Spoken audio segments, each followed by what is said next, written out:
एक प्राचीन शहर के खंडहरों के बीच एक घुमक्कड़ यात्री अर्जुन एक छिपे हुए बाजार में पहुंचता है। हवा में मसालों की खुशबू और अजीबोगरीब चीजें बेचने वाले व्यापारियों की फुसफुसाहट है। अर्जुन एक अंधे बूढ़े व्यापारी से एक अजीब सा ताबीज खरीदता है जो उसे इसकी अंधेरी शक्ति के बारे में चेतावनी देता है। ताबीज हल्का सा गुनगुनाता है, मानो जीवित हो।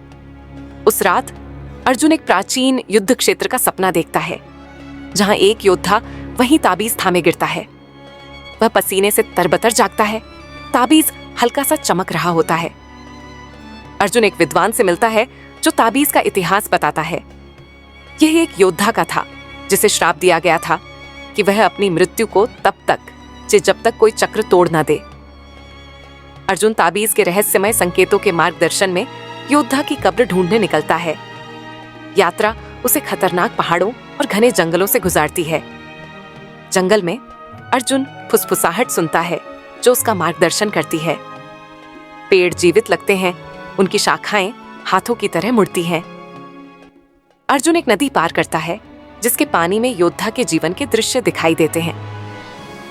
वह योद्धा के प्रेम, विश्वासघात और अंतिम युद्ध को देखता है। कब्र के द्वार पर अर्जुन एक पत्थर के रक्षक से मिलता है जो एक पहेली पूछता है। वह क्या है जो दुख में जन्म लेता है, सच्चाई में जीता है और मौन में मरता है? अर्जुन उत्तर देता है, एक रहस्य। रक्षक हट जाता है, कब्र का द्वार खोलता है। अंदर अर्जुन योद्धा की हड्डियां तलवार थामे हुए पाता है। ताबीज तेज गुनगुनाता है और योद्धा की आत्मा प्रकट होती है। आत्मा अर्जुन से विनती करती है कि वह ताबीज को उसकी हड्डियों के साथ दफनाकर श्राप तोड़े, तभी मुझे शांति मिलेगी, वह कहता है। अर्जुन हिचकिचाता है, जानता है कि ताबीज की शक्ति उसके मरते हुए गांव को बचा सकती है। वह एक नैतिक दुविधा का सामना करता है, आत्मा की इच्छा पूरी करे या अपने लोगों को बचाए। अर्जुन ताबीज को दफनाने का फैसला करता है, अपने गांव के उद्धार का बलिदान देता है। आत्मा उसे धन्यवाद देती है और कब्र गिरने लगती है। अर्जुन गिरती हुई कब्र से बाहर भागता है। बाल बाल बचता है जब वह हमेशा के लिए बंद हो जाती है। वह बाहर गिरता है, थका हुआ लेकिन शांत।